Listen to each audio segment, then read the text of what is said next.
지금 유튜브도 저희 엄마가 재미없다고 하시는데 그 네이버 포스트를 좀 집중적으로 신경 쓰게 된 거는 한 3개월 정도였는데 3개월 만에 2번이 메인에 걸려서 갑자기 고객이 확 늘었던 기억이 있습니다. 또 이전의 회사는 오히려 더 그런 것들을 많이 해서 한 10번도 넘게 거의 뭐 일주일에 한두 번씩 어떻게 제 글이 발탁되었을까? 직장인 여러분 안녕하세요. 보미TV의 보미입니다. 오늘은 컨텐츠를 생산하는 것, 특히 대중적인 글쓰기에 대해서 한번 얘기를 해보겠습니다. 제가 이전에 이태원 클래스에서 배운 리더십을 주제로 글을 썼었는데 네이버 포털 메인 화면에 경제 M 그리고 비즈니스 이 두 파트에 지금 메인 화면에 이렇게 딱 제 글이 실리더라고요. 매체력이라고 해서 제 포스트나 블로그 이런 게 굉장히 힘이 있거나 아니면 제가 엄청난 유명한 작가가 아닌데 어떻게 제 글을 실어줬을까? 그리고 사실 지금 생각해보니까 제가 스타트업이고 사업을 하다 보니까 돈이 안 드는 마케팅을 계속 고민하고 연구하고 그리고 실행을 해서 개선해 나가고, 특히 네이버 블로그 포스트, 뭐 브런치 이런 것들은 정말 좋은 글, 양질의 글, 대중적인 글 하나로도 고객의 유입을 높일 수가 있거든요. 글 하나 잘 쓰면 여러 가지 매체를 통해서 고객이 유입할 수 있는 트래픽이 올라가는 전략인 거죠. 원 소스, 멀티 유즈 하나를 가지고 다방면의 채널에 뿌려서 다방면에 흩어졌던 고객들 중에 이 관심사가 우리의 비즈니스와 혹은 내가 전달하고자 했던 것과 일치하게끔 이렇게 유인을 하는 전략인 거죠. 제가 개인적으로 쓴 리더십에 대한 글이었는데 엄청 인사이트가 있다거나 분석을 기가 막히게 했다거나 막 이런 글은 아니었어요. 근데 대중이 읽고 많은 사람들이 읽고 거기에 막 댓글도 남겨주시고 반응을 보이고 그리고 계속 그 메인 포탈에 지금 3일째 4일째 올라가고 있는데 그 이유가 뭘까를 생각해봤어요. 그 비결이 뭔가 특별한 게 있는 건 아니지만 제 나름의 경험으로 통해서 배웠던 것들을 좀 공유하고자 합니다. 그 이유를 좀 간단하게 살펴보면 우선은 일관된 주제. 지금 제 개인적인 채널은 프로페셔널 여성들을 위한 컨텐츠들 위주로 올리고 있는데요. 회사 같은 경우는 재테크에 이렇게 초점을 맞췄어요. 저희가 아무래도 핀테크 회사이니까 재테크를 잘하는 방법, 투자 방법, 그리고 뭐 금융 신용관리하는 방법 이런 식으로 어떤 목적이 뚜렷한 주제를 가지고 지속적으로 써야 됩니다. 어떤 컨텐츠부터 먼저 써야 될지 모르겠다 하시는 분은 메인 타겟의 고객이 먼저 볼 수 있는 컨텐츠들을 고민해서 완성하는 것도 중요하고요. 컨텐츠를 생산하는 사람의 널리지에서 바로바로 얘기할 수 있는 거, 이미 잘 알고 있는 거를 먼저 쓰는 것도 추천드립니다. 그래서 내가 지금 당장 5분 정도 바로바로 얘기할 수 있다, 설명할 수 있다 이런 컨텐츠가 뭔가를 생각해 보는 거죠. 리더십, 비즈니스, 그리고 책과 관련된 거는 제가 어릴 때부터 워낙 좋아하고 많이 읽고 많이 보고 많이 경험했기 때문에 파트들을 사실은 쉽게 말할 수 있고 쉽게 말하니까 글로도 좀 빠르게 쓸 수 있는 편이어서 그쪽 위주로 했었어요. 포털의 메인에 실릴 정도의 컨텐츠라 하면은 자신이 잘 알고 쉽게 얘기할 수 있는 주제를 먼저 지속적으로 쓴다. 네이버 메인에 실렸던 대부분의 글은 그 네이버 포스트를 통해서 했거든요. 블로그는 워낙 많아서 새로 진입하는 그 컨텐츠 크리에이터들한테는 그 장벽이 조금 높은 편인데 포스트는 또 블로그 대비 많은 사람들이 하지를 않고 있고 처음에 만들고 한 2~3달 정도 지났을 때 꼭 한 번씩 이렇게 실어주는 케이스가 생겼습니다. 그 한 번 실리면 작게는 몇만 명이 보기도 하고 그리고 많게는 몇십만 명이 보기도 하고요. 또 신경 쓰면 좋은 것이 시의성. 세상에는 뭔가 핵심 원리 같은 것들이 있고 또 약간 유행처럼 트렌드처럼 따라가는 것들이 있는데 무조건 트렌드를 따라가면 또 깊이가 낮아질 수가 있고 무조건 핵심만 하면 또 지루해질 수가 있거든요. 그래서 글을 쓸 때 오랫동안 사람들이 알고 있는 거에 대해서 새로운 관점으로 글을 쓰기도 하고 요즘 트렌드한 거, 요즘 유행하는 거, 요즘 핫 이슈인 거에 대한 의견이나 새로운 인사이트 같은 것들을 재정의해서 컨텐츠를 쓰기도 합니다. 2가지가 적절히 배열이 되면 그 좋은 타이밍에 맞춰서 이렇게 글이 빵 터지는 갑자기 관심을 받게 되는 케이스가 있습니다.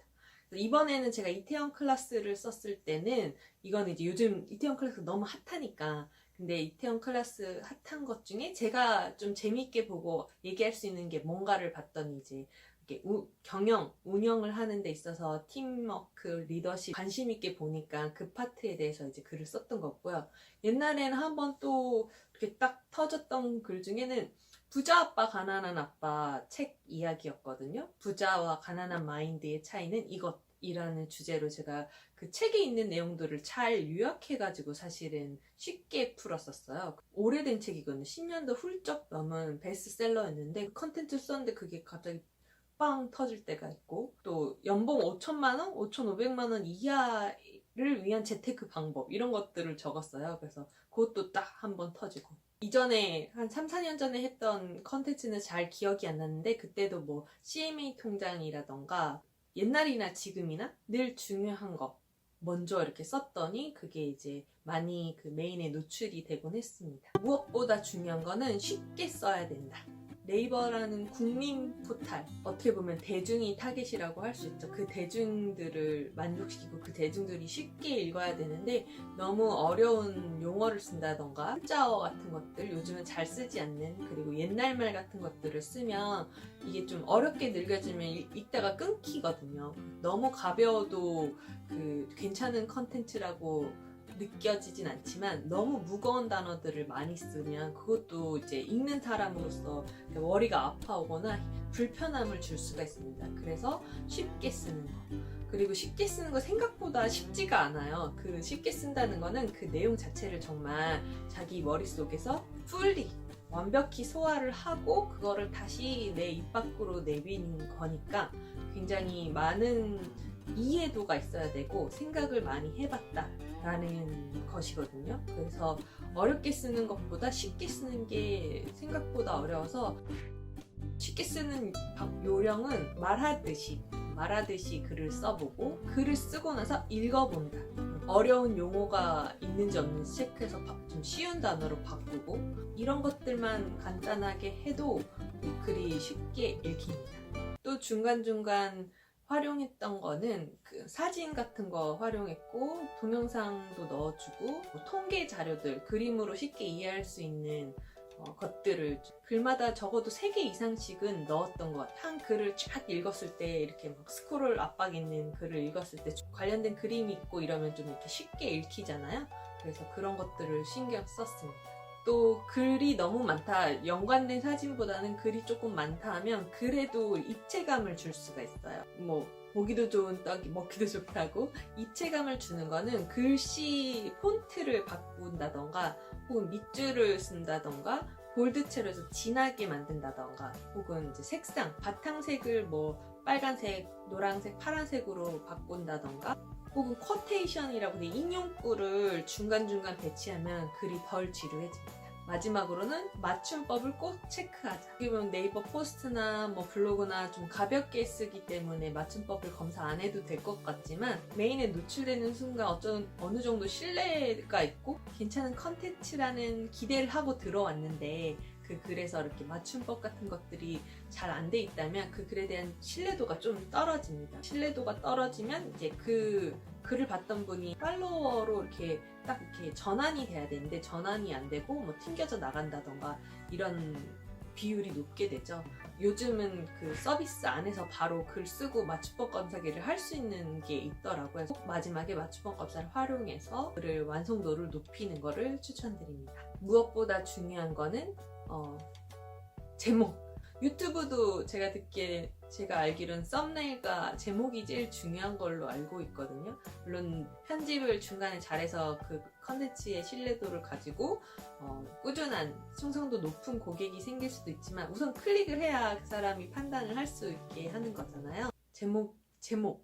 제목을 꼭, 너무 어그로를 끌어도 문제지만 제목에 꼭 신경을 써서 쉽고 재밌게, 쉬운 거는 이렇게 딱딱 비교가 되는 문장이 될 수도 있고, 혹은 퀘스천 마크 이렇게 좀 질문 형태로 할 수도 있고, 읽어보고 싶은 제목들을 잘 추출해서 쓰시면 또 그게 크게 도움이 됩니다. 콘텐츠 마케팅을 하면서 제가 되게 많이 배웠던 거는 이 꾸준함과 성실함은 어떻게 보면 기본일 수 있는데 그게 생각보다 쉽지가 않은 일이더라고요. 제 유튜브 말고 저희 회사 채널은 1000명 넘는데 10개월 걸렸고 지금은 한 2500명 정도의 구독자가 있어요.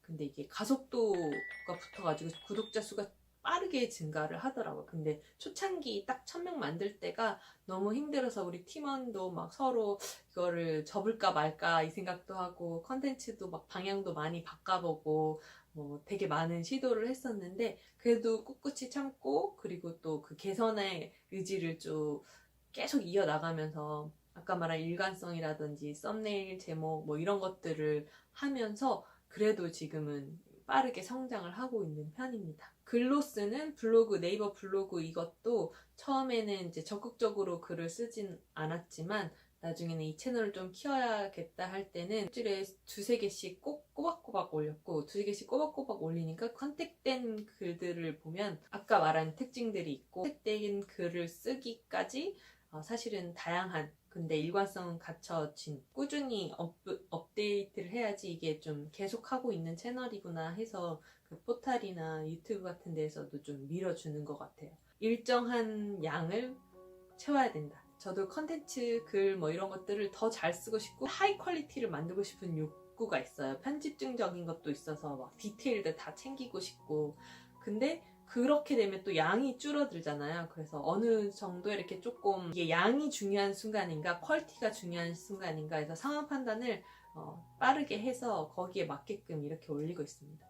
유튜브 한지 한 달 반 됐어요. 올가닉하게 이렇게 구독자가 생기는 것도 신기하고 한편으로는 이제 그 한 달 반 한 것 치고는 양은 많이 했는데 내 컨텐츠의 그 퀄리티 특히 이 영상 편집 있잖아요. 좀 재밌고 쉽고 막 이렇게 다이나믹하게 해야 될 것 같은데 제가 가만히 앉아서 주로 얘기를 하다 보니까 앞으로는 이 영상 편집을 좀 어떻게 또 퀄리티 있게 할 것인가 그리고 또 컨텐츠 퀄리티 측면에서는 그 많은 채널에서 하는 얘기 말고 나만이 또 잘할 수 있는 얘기가 뭔가를 지금 고민을 하고 있습니다. 어느 레벨까지 양도 채우고 퀄리티도 높여서 이것도 성장할 수 있게 노력을 좀 해보겠습니다. 그래서 이 영상이 약간 성지순례 같은 영상이었으면 좋겠어요. 지금 구독자가 47명이에요, 여러분. 한 달 반 했는데 많은 건지 적은 건지 모르겠지만 약간 우울해질 때가 있어요. 구독자 수가 생각보다 늘지 않으면. 근데 또 자고 일어나면 또 어느 순간 한두 명씩 이렇게 해주시고 하면 또 이렇게 막 다시 에너제틱해서 그래 더 좋은 컨텐츠를 만들어 봐야지 막 이러면서 기분이 조금씩 왔다 갔다 하는데 오늘의 영상이 도움이 되셨다면 구독과 좋아요 꼭 한 번씩 해주시고요. 다음에 더 좋은 컨텐츠로 유익한 컨텐츠로 찾아뵙겠습니다. 여러분 오늘도 긴 영상 끝까지 봐주셔서 감사합니다. 건강하시고 다음에 또 봐요. 안녕.